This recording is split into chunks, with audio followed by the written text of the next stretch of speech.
All eyes on Rafah. Apa yang dimaksud dengan kalimat ini? Mengapa kalimat tersebut menjadi trending di seluruh dunia? Apakah ini gerakan politik atau hanya slogan kemanusiaan? Sosial media dalam minggu ini dibanjiri dengan gambar ini. All eyes on Rafah. Sebuah gambaran tenda pengungsi yang luas di padang gurun yang disusun membentuk huruf All eyes on Rafah. Iya, kita semua tahu gambar image tadi adalah rekaan image dari AI, bukan aslinya ada gambaran tersebut. Gambaran ini telah membahana ke seluruh dunia, khususnya di sosial media platform. Lebih dari 39 juta telah di-share oleh banyak selebriti seperti artis Dua Lipa, Bella Hadid, Kareena Kapoor, juga para politisi tak ketinggalan, atlet dunia.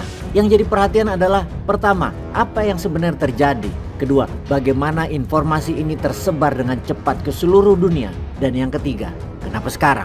Sebenarnya image ini berasal dari WHO, Organisasi Kesehatan Dunia, yang diucapkan oleh pejabatnya, Dr. Rick Peeperkorn, pada bulan Februari lalu pada saat Israel masuk ke Gaza yang kemudian memerintahkan warga Rafah mengungsi dengan paksa ke tenda-tenda. Dia mengatakan dunia sebaiknya memperhatikan Rafah, all eyes on Rafah. Lalu bagaimana image tadi tersebar? Tidak ada yang tahu siapa pembuatnya. Yang jelas, gambar tadi telah di-reshare banyak orang minggu ini dalam sekejap viral yang sudah mendekati angka 40 juta share gambar AI yang merupakan pertama kalinya gambar AI dipakai sebagai aktivitas politik dan kemanusiaan sedemikian masifnya. Kemudian kita membahas pertanyaan ketiga, kenapa sekarang? Ini semua terjadi diawali pada apa yang Israel lakukan pada hari Minggu kemarin beberapa hari yang lalu. Israel membom tenda pengungsi dengan sadis. Puluhan warga, sekitar 55 orang warga sipil meninggal, hangus terbakar, dan semuanya mereka berada di tenda lagi beristirahat tanpa perlindungan apapun. Semua negara menghujat Israel kecuali Amerika yang keduanya sama-sama kampret memang, pembunuh haus darah, vampir. Bahkan Uni Eropa sedang merundingkan untuk memberikan sanksi ekonomi ke Israel. Namun lihat siapa yang tidak bergerak. Sekali lagi, negara mana yang gak punya hati sama sekali di tubuhnya? Ya benar, Amerika.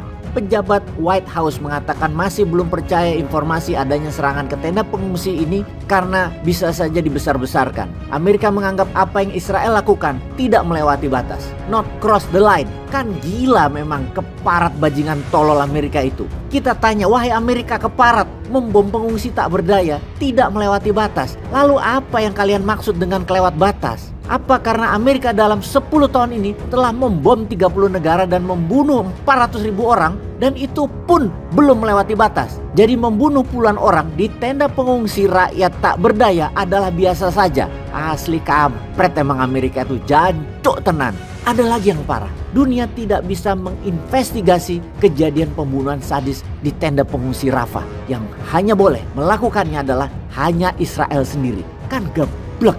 Dunia memang gak berani sama Israel yang merasa ciptaan Tuhan terbaik. Yang enggak lah, itu klaim ciptaanmu sendiri. Namanya juga makhluk narsistik disorder itu Israel. Akhirnya memang dunia ini sudah muak.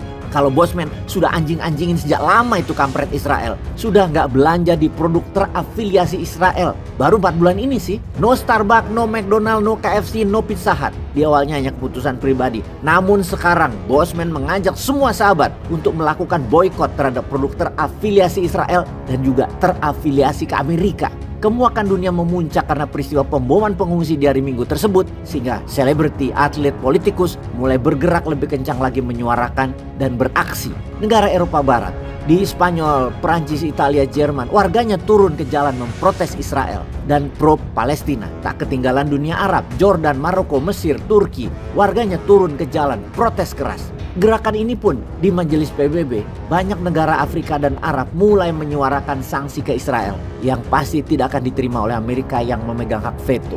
Memang dunia ini saat ini di tangan Amerika dan Israel yang sepertinya sebentar lagi akan mati sendiri kena laknat karena semesta tahu kok yang bajingan kampret vampir haus darah itu ya mereka, Amerika dan Israel. Jadi setelah all eyes on Rafah, maka kita arahkan all eyes on US karena mereka sudah menolak banyak resolusi yang menekan Israel sehingga Israel sombong, gak ketulungan. Mati aja lo Israel. Gak peace.